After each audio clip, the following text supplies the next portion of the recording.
A gente continua falando agora porque a repórter Maria Maciel está ao vivo e a gente quer saber com ela. Maria, agora, com a operação de retirada do ônibus concluída, todo mundo quer saber quando a perícia do ônibus será feita. Já há uma previsão de conclusão dos trabalhos, é a elucidação desse caso.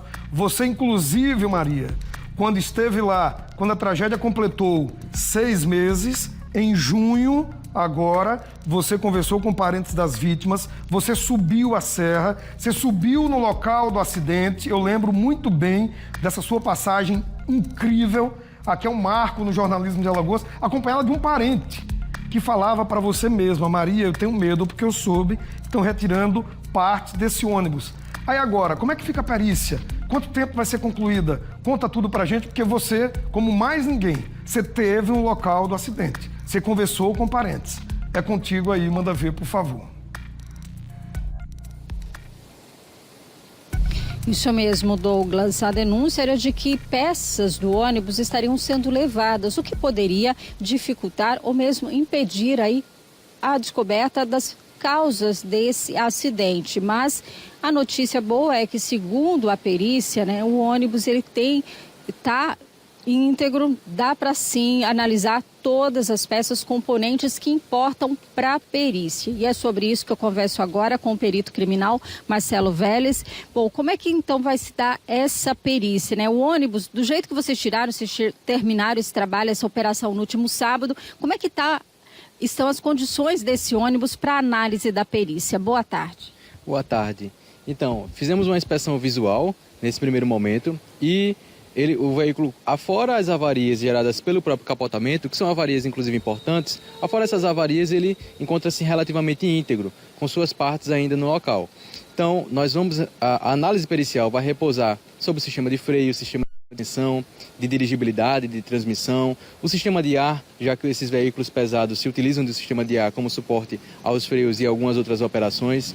Então, todos esses sistemas serão periciados, serão analisados na tentativa de que a gente consiga encontrar algum elemento que se relacione com esse acidente. Então, responder a primeira pergunta: por que o ônibus faltou força? Já que é algo apontado pelas testemunhas. E a segunda pergunta que tentaremos responder é: por que o veículo começou a descer e acarretando essa tragédia?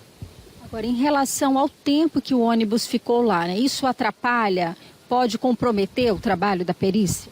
Sim, o decurso de tempo até o momento atual pode comprometer alguns elementos de interesse criminalístico, porque era uma área aberta, era uma área que outras pessoas podem ter tido contato, é uma área em que as intempéries podem ter atuado sobre esse veículo, a chuva, o sol, animais. Então isso pode ter prejudicado algumas análises, mas nós acreditamos que ainda haverá bastante instrumento de trabalho para que a gente possa tirar as conclusões da perícia.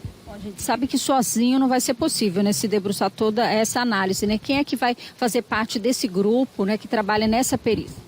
Então, como é algo bastante excepcional, então nós convidamos o perito Nivaldo Gomes Cantuária, com 45 anos de experiência, o perito Dr. Hugo, doutor em engenharia mecânica, o perito Aquiles, também engenheiro mecânico, alguns auxiliares de perícia e também alguns mecânicos, para que a gente pudesse ter várias pessoas, várias cabeças pensantes, várias pessoas acostumadas com trabalhar com a perícia mecânica e assim poder analisar da melhor forma possível esses elementos. O início vai ser essa semana, desse trabalho de perícia. Agora, já tem uma previsão de quanto tempo deve durar?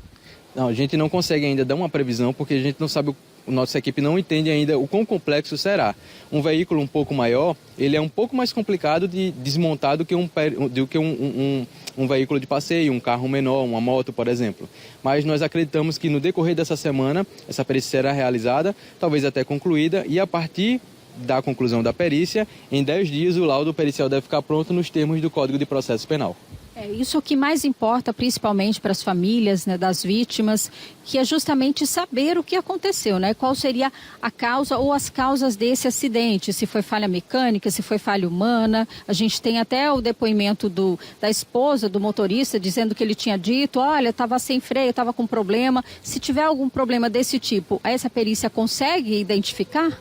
Exatamente. Se a causa determinante desse acidente de trânsito tivesse sido, por exemplo, algum problema nos freios, falta de regulagem das catracas, falta de regulagem das lonas de freio, ou mesmo o sistema pneumático, o sistema de ar, que era insuficiente para fazer essa frenagem, nós vamos conseguir descobrir. Mas é uma tentativa da perícia, não é uma certeza de que nós encontraremos, porque nós não sabemos ainda se realmente foi uma causa mecânica.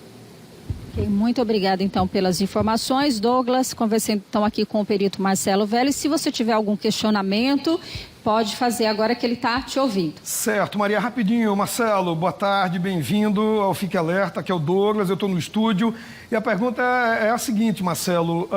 Dias antes, a empresa contratada pela prefeitura diz que esse ônibus havia sido passada por uma revisão. Vocês vão tentar ouvir essa pessoa que fez essa revisão nesse ônibus, porque ela pode ser fundamental. Eu também tive acesso a fotos, né, e todo mundo teve, do local onde o ônibus ficava estacionado com vazamento de óleo. Isso pode ajudar nesse trabalho de vocês, porque assim, a gente fala de um acidente em novembro e a gente já está em julho de 2025, 8 meses quase depois. Então, boa tarde. De maneira geral, a perícia criminal não trabalha com as provas testemunhais, ficando estas a cargo da Polícia Civil. Acredito que a Polícia Civil do município de União dos Palmares já deve ter feito essas ouvidas para tentar relacionar isso como uma causa. Nosso papel é trabalhar com as provas concretas, por exemplo, a análise pericial do veículo. Nosso trabalho também não se debruça, por exemplo, no içamento. Quem realizou o içamento foi uma empresa contratada pelo Departamento de Estradas de Rodagem e a nosso cargo ficou o acompanhamento em função de que poderiam aparecer provas que ainda não tinham sido visualizadas. Nosso papel também se debruçou, nossa atuação também aconteceu em autorizar o corte do veículo. A complexidade foi tanta nesses 10 dias de atuação que foi necessário, diante da dificuldade do terreno, dividir o veículo em 2. Isso também nós autorizamos, indicando que não haveria prejuízo à perícia. Mas quanto a essa questão de ouvir empresas ou pessoas que tenham possivelmente feito a revisão do veículo, não é nossa parte legal no processo. Obrigada, então, mais uma vez, né, trazendo aqui essas informações sobre esse trabalho de perícia que começa esta semana. É com você aí no estúdio, Douglas.